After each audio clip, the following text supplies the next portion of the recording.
Hey guys, Vivian here.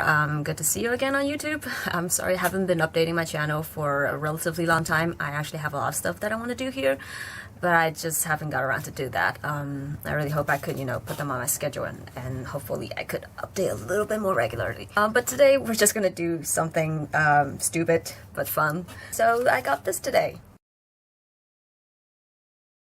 So what this book really is it's a photo book. And the reason they call it 2.5 dimension boys is because, for those who don't have this kind of background. So these 5 actors, they all sort of made their name by playing characters from musical versions or stage versions of a very, very influential manga or anime series. So, because manga anime, they're essentially in the second dimension. 2-dimension, and like the real world, the world we live in, we are from the 3rd dimension.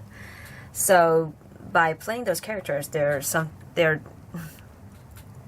term 2.5 dimension musicals. It's literally musicals that are based on manga anime series. So by playing the characters from these musicals, these boys become 2.5 dimension boys. So what goes on in this book is that they all play a character that embodies a lot of the cliches and tropes that are commonly found in otome games. Just like your typical Japanese romantic games where you play the protagonist, often a rather, plain, featureless heroine. So, anyone could kind of put themselves in her position.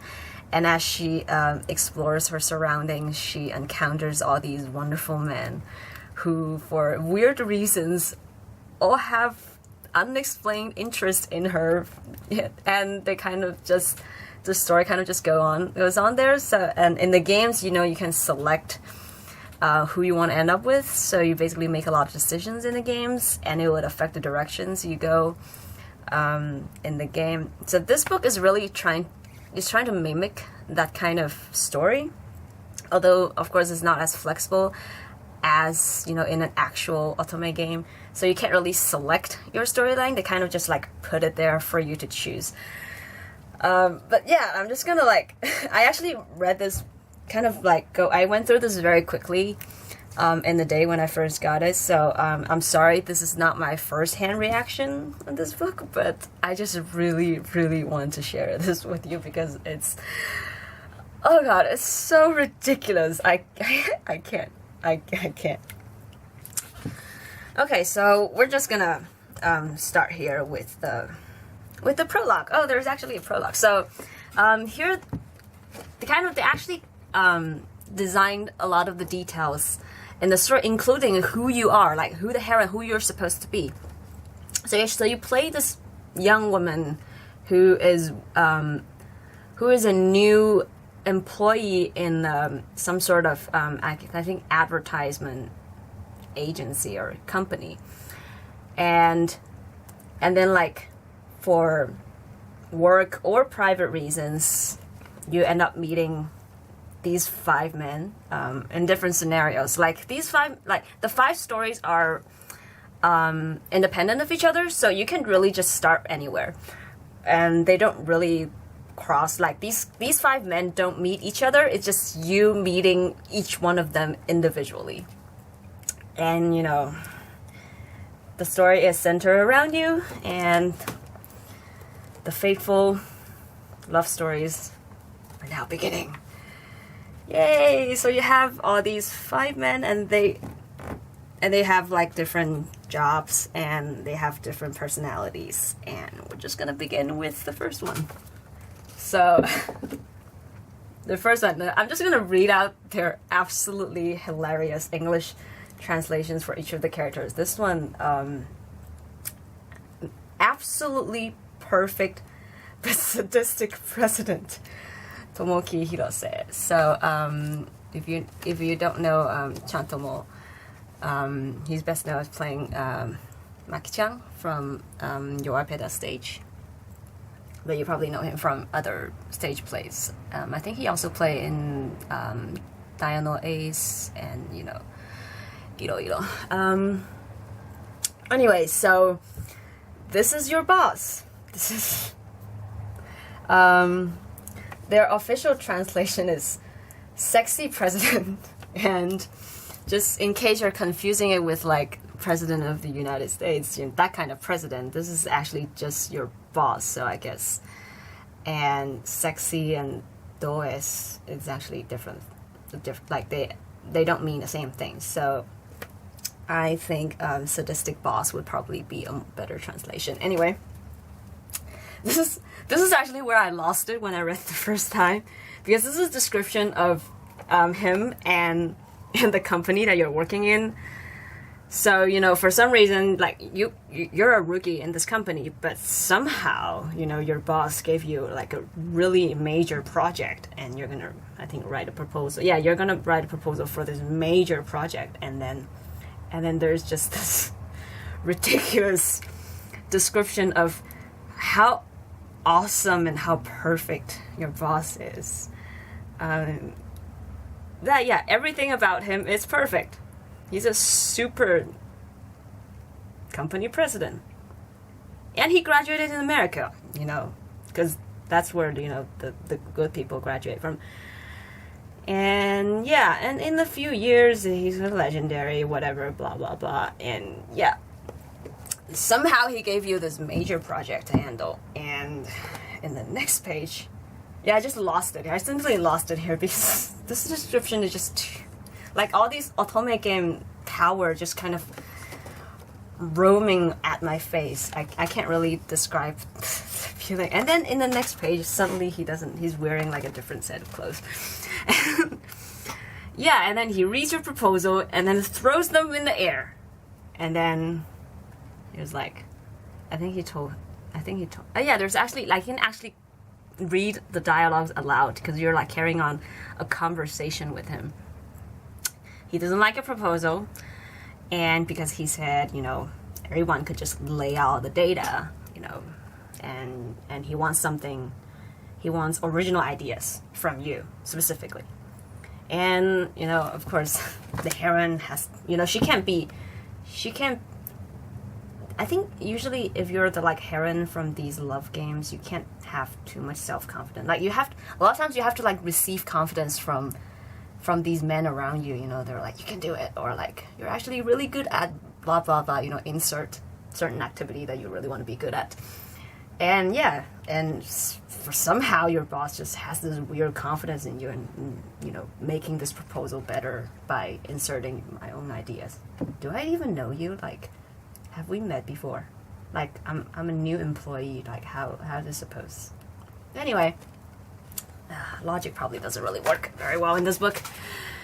And yeah, and then they just kind of talk about the project, and oh yeah, and it's like somehow he just, I don't know how you're gonna end up in this angle. It's like, do you have to like sit on the floor to look him up that way?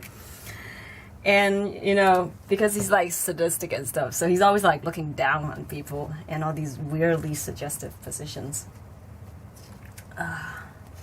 It's so ridiculous.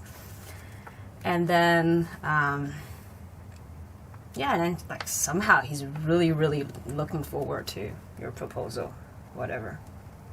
Why do you even want to know? And then,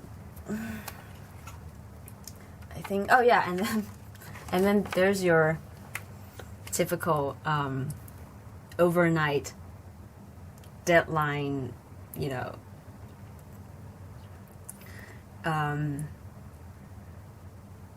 yeah, tomorrow is the deadline of the project, and then they kind of have to rush through it, and I think it's 3 a.m. at night. Oh, he's wearing glasses, and, you know, I think in this scene, wait, is he like touching your hair? Yeah, because like his fingers are like out of focus, so I guess he's like really close. And yeah, yep, it's a very realistic dream. I think it literally says here, no? Yeah, because like you're supposed to think it's a dream, but I think it actually happened and he's touching your hair. And then there's the meeting with your sponsors who, you know, they're supposed to look at your proposal, and then there's something like there's like a mistake in your proposal, and then the sponsor is like angry, and then your boss just bowed and apologized on your behalf and said it's his responsibility. It's my responsibility. I apologize sincerely. Oh, there's his face when he's being apologetic. And then you're supposed, at this point, you're like, it's my fault. And then boss has to, you know, bow on your behalf. And then suddenly, and somehow he's completely fine with that. Yep. And now he's taking you to a bar. So I guess the meeting went well. He's taking you to a bar, and yeah, and because you're the reason he had to bow to the sponsors, he's gonna punish you. Yeah. So basically you're at the bar and you're like drinking with Chantomo, and he's like looking at you a little bit drunk, I guess. And there it is. He's like looking at you half drunk. And yeah, he's paying for it. Don't worry about it, girl. He's paying for everything that you're gonna do here.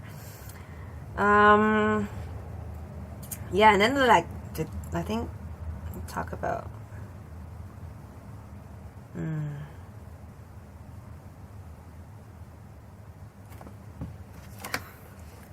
I'm embarrassed just to read that out loud. I don't want to do that.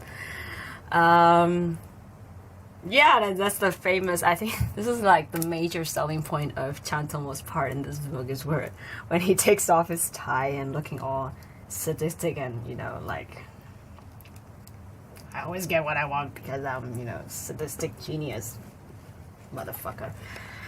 And and yeah, and then blah blah blah, and then he says like these weirdly touchy things, and then you just cry, and then you hug him, and he's like, your smiling face is cute, blah blah blah, blah blah blah. Oh, and he says, you must not cry in front of anyone else but me. And then what happens next? And then the story ends here with your sadistic boss. So yeah, basically in the end you just get a hug. But I guess that's good enough. So, to be continued, question mark. So that's your storyline with your sadistic boss. So moving on to the next part. Next part, I'm just gonna read the English again. A cute devil, a wayward pop star. Whatever that's supposed to mean. So there you have it. Torigoe Yuki, who also stars in Your Pita Stage and a number of other plays that I'm not aware of. So yeah, and the heroine, yeah, is still the same person. So you're still this this lady who works at this advertisement agency or something, and because of work, you met this pop star whose singles are like #1 on the Billboard, and you know, had concert in Tokyo Dome, and like just everything's so perfect. You know, can sing, can act, you know, just all around perfect idol, I guess. So you met him via work, and I'm not like reading into much detail. So basically, he's like a little bit of two-faced person, I guess. So there's a part where he just suddenly becomes dominant or something. Like he's supposed to like the cute idol, but I guess he's also kind of sadistic as well. I don't know. And these conversations are like so ridiculous, even if I don't understand it, the entirety of it.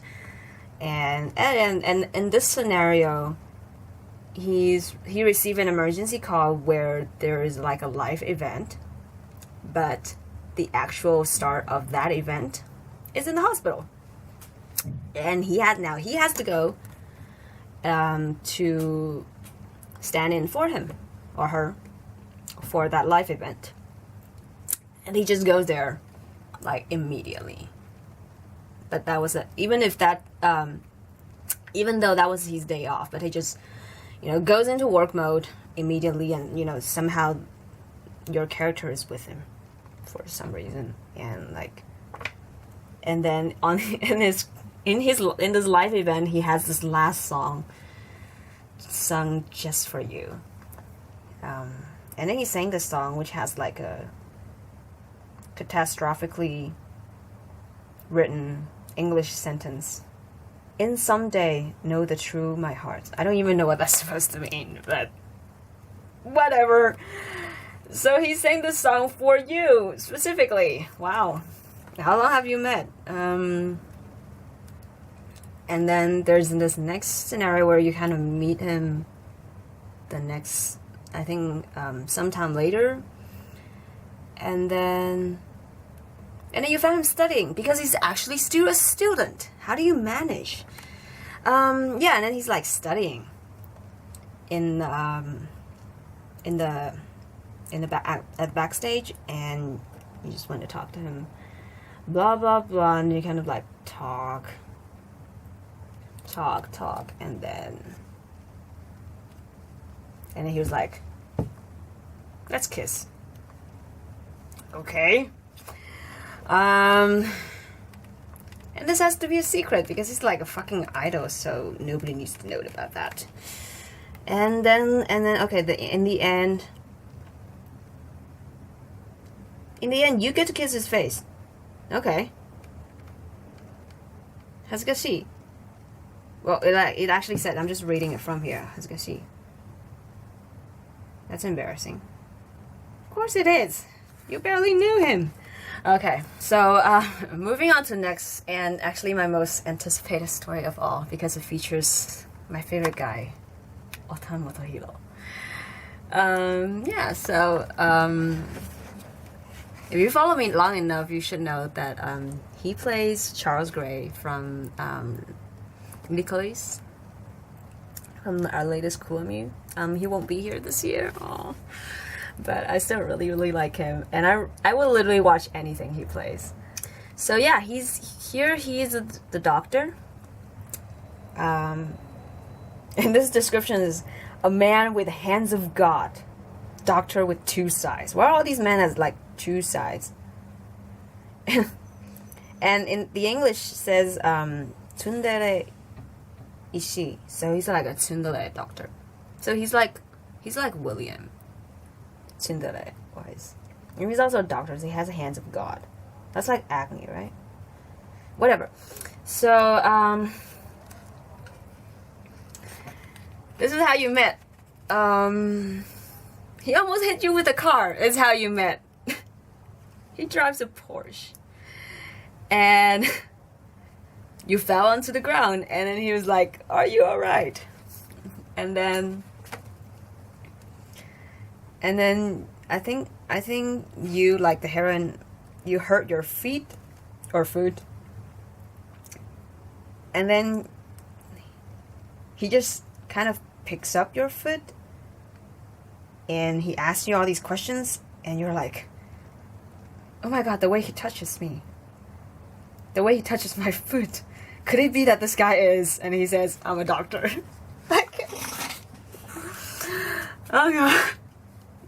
Just let me. I can't. It's just like the way that they just directly look into the camera. Just, I'm a doctor, and then and they just carry on this conversation about. I think it's his day off, but he's like taking you to the hospital anyway, and he just kind of like talks. I think it looks like he's talking to himself rather than he's talking to you. It just goes on. Yeah. Dum. But yeah, it's like, dude almost hit you with a car, but he's like still smirking to himself. I wonder what he's thinking about. And then he was like, huh, let me carry you on my back. And I'll put that face away. And then he's like, yeah, he's letting you on his car and he's taking you to the hospital. Because he needs to like do a thorough check on you. Whatever. You just get on this strange man's car. Well, I guess if he's like, he's a rich motherfucker with a Porsche, I guess that's okay. So you arrive at the hospital. They actually took the photos in the hospital. Because Mokun talked about it on Twitter. They're inside like a real hospital, take these photos, and like all these nurses were like looking at him because he's so handsome. So they arrive at this hospital, which coincidentally was run by this doctor's parents. So he's like the heir to this hospital, and he's also a surgeon, or whatever he is. I think he's a surgeon. Is he? He's like, it's like, it was in the doctor's storyline. He kind of like does everything. While like the whole time you're at the hospital, like he talks about your diet, he talks about your skin, and then, you know, he also checks your blood, and he just like, where are the nurses? He's like one man doctor, and then yeah, and I think, and then you actually had to stay in the hospital for a while, and then I think. Because he's like the heir of the hospital, so he has to do whatever the fuck he wants. So he put you in like this luxury hospital ward, I think. Yeah. He put you in the best room because for some reason he's very attracted to you. But he won't admit it because he's tsundere. Nande mo arimasen. And then, yeah, like, where are the nurses? You're not supposed to do that. You're not supposed to feed me food. That's a nurse's job. Doctor, you have other patients. Go do your fucking job. And, yeah. And then there is Doctor Outdoors. I thought there would be, like, more pictures from the outdoors, but turns out there's just, like, one. And somehow you get to see him at work. And on the day you have to leave the hospital, he has to check your heart rate. Why do you have to check my heart rate? I thought I just hurt my foot. And then he was like, why is your heart beating so fast? Oh, shut up. Yeah, your foot has recovered. I think they want us to imagine that like we're putting our foot on his hand now, and you know. And then they talk about making a promise of some sort, because for some reason, you know, you and this doctor had this connection. And I think he really wants to get you, like the moment he almost hit you with the car. And then they just talk and talk and talk. And he was like, I want to manage. Like, he literally used the word manage. He's gonna manage me for a lifetime because you're so in love with me. Why is he holding a pair of glasses? Wait, did he wear glasses at any point of this story? No. But, you know, suddenly glasses. You should wear glasses, doctor. I like men with glasses. But, anyway. You're equally perfect without glasses, Malcolm. And then, oh. And then he gave you his number, and then he said, you can call me like anytime, 24/7. That's a doctor call only for you. And then, and then in the end, he actually gets to kiss you on the mouth. Yep, you actually get to kiss Mokun on the mouth.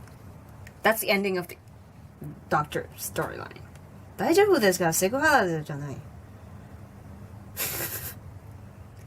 I don't know, like this doctor-patient relationships is getting really weird. And moving on to the next story, just gonna read the title again.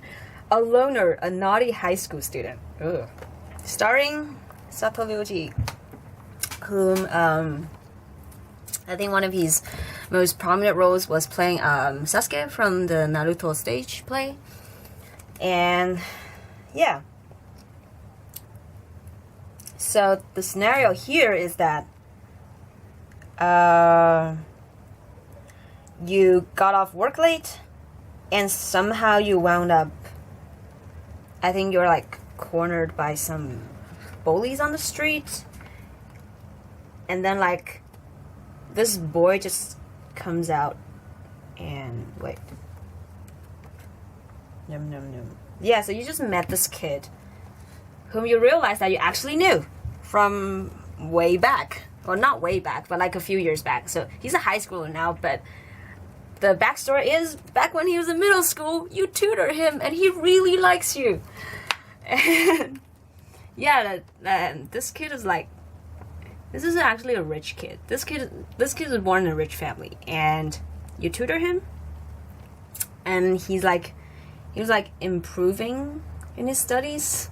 It's so funny because like he was like showing off his text paper, you know, score 100, and then the name is actually like Satoru, his like actual name. So these characters actually bear the same name as the actors who played them, I guess. And then yeah, so back when he was a middle schooler and you tutor him, he was really, really fond of you. But then I think his family realized that he's like reaching puberty, and so they wanted to hire a male tutor instead, so he wouldn't be caught up, you know,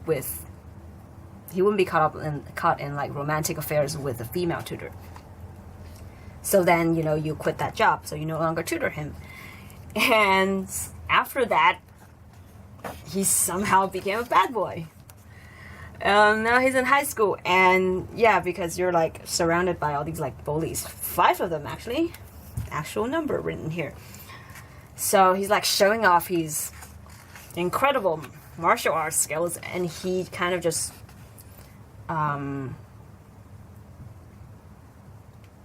yeah, he had a fight to, you know, get rid of those people so you won't be hurt. And here's him slightly injured in the most appropriate places, and you know, which does not really affect how his face looks. And then and then you carry on a conversation, and then you talk about your sudden resignation back when he was a middle schooler, because I'm pretty sure he didn't know why you quit it, and he still misses you. Aww.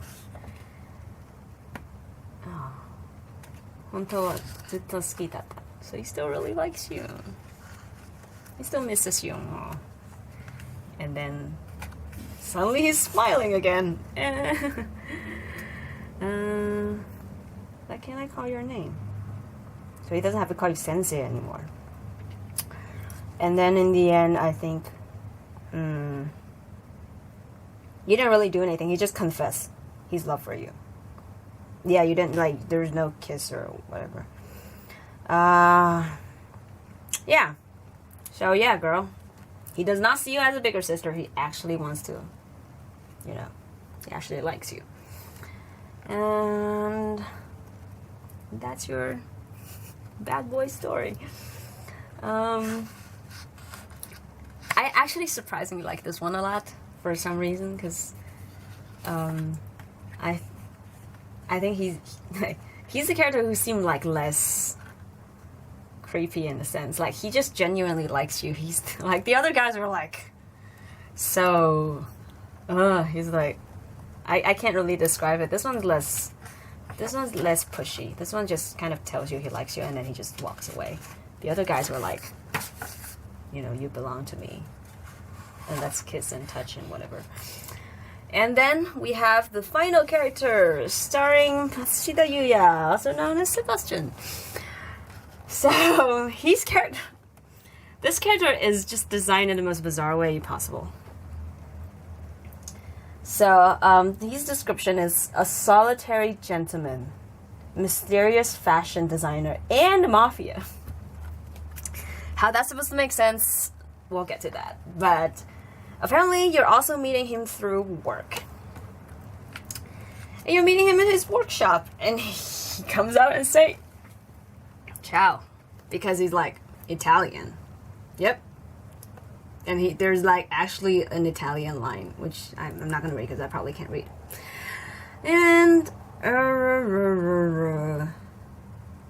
you're at the, like, there's actually like a translator there, but he also speaks Japanese because apparently his mother is Japanese. I like how in like anime and like and manga and like all sorts of these media, like every time they want to make sense of why a non-Japanese person, like even if it's just like half, like a mixed, every time they want to explain why a non-Japanese person would speak Japanese, is always because one of their parents is Japanese. So yeah, so the character Yuya plays here, he's a fashion designer on the outside, and he's a mixed. He's half Italian and half Japanese. Yep. And it obviously thinks you're beautiful, you know, first time he meets you. That's very confident. Yeah, and he calls you Signorina. I don't know if that's how you say it in Italian, but yeah, I'm just reading it from what's printed here. Oh, I don't know anymore. And then he designs, I think he used you as a model because he really likes you. And then he's like, he has this like important piece that he's working on. And yep. And then I think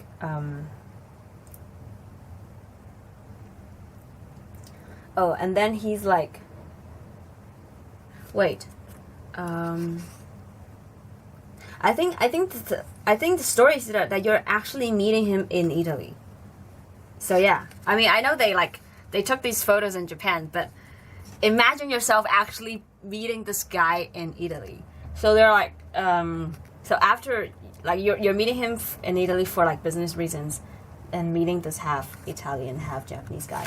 And then when he's walking you back to the hotel, suddenly there's like a gunshot. And then next page, costume change. And they got like just like really vague description of what happened. So I think they just got caught up in some dangerous matter, and there's just so much. I think Yuya's character has the most detailed, but also most vague description of the story and how his character reacted. Oh, there's just, I can't. There's nothing specific in these descriptions. It's just, you know, horror, and like danger, and mysterious streets, and you know, and his eyes have so much mystery. Like, you just have to really focus on the mystery part. They're like really driving home the message that he's a dangerous and mysterious man. And here he's explaining shit. My father is the Don of Mafia. Okay, so I guess your name is Michael Corleone. He actually has nothing to do with the actual, like, with the mafia business, but the reason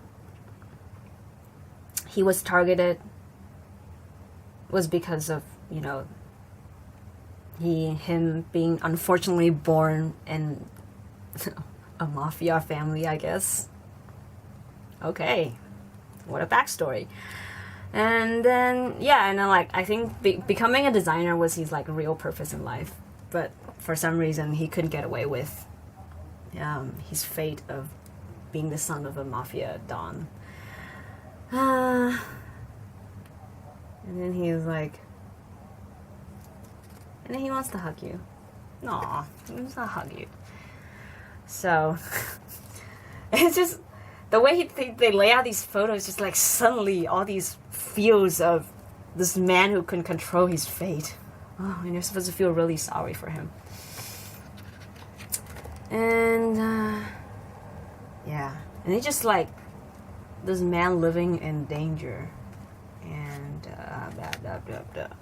And then in the end, I think he picks up your hand and he kisses your fingers. Wow. So yeah, the ending scenarios are actually all different. So after the main story, you have a very tabloid style Q&A. They all answer 50 questions about themselves and, you know, my ideal girl. Yeah, and they actually drew their ideal girl, so they're like, there's like really funny drawings over here. And yeah. And then just, I guess if you're a fan of any of them, it would be really cute to, you know, just go through. Just, you can just like learn a lot about them by reading through this. And then, oh, off shots. So these like the backstage shots. And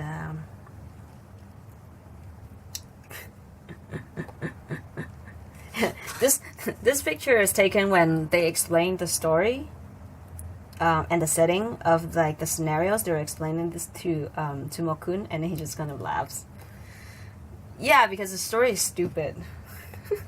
And there's Chantomo just just lies down when they're taking a break because they're doing the bar scene. It's really cute. And there's Yuya. Yep, and that's it. I hope you had fun. It's just the most ridiculous thing that I've read in a long while, and I heard that this book is selling really well because, for obvious reasons, who doesn't want a little bit stupid fun? And it's actually a really, really interesting idea. I hope they would do more of this with other actors, because I do have like a long list of names who I think, you know, should come and make one of these books next time. I don't know if they want to continue with this though, but I hope they do. And yeah, I think I would like to see a lot of the other Columbia actors in this book. One of my personal wishes was to have Telema be a character, and I think he can either play like your childhood sweetheart, like the next door childhood sweetheart kind of guy, or he could play a literal Disney princess. I don't know, like, dude is a princess, so I don't care anymore. I just want another one of these. And if you're interested, get it. It's available on Amazon. I guess even if you can't really read the entire story, like I can't understand every word of it. My Japanese is not all that good. But yeah, like you can kind of get like the rough outline of it, and there's just a lot of nice photos that you can just use as art reference, I guess. I'm just laughing at how many of them are taken from the angle where, like, from a lower angle, so you're like looking up to them. I don't know. This book is so weird. Like, I just lost it when I first opened it. And my colleague who shared office with me, she was like, "Are you alright, Vivian? You're just laughing like a crazy person." But yeah, if you're a fan of any of these boys, get it. You will not regret, because their faces are so big. You know, in this book you can like do whatever you want with them. So yeah, I hope you enjoyed this video, and I'm sorry it's so long, but you know, I really want to get to all the good parts of it. And yeah, I hope you had fun, and I'll see you next time.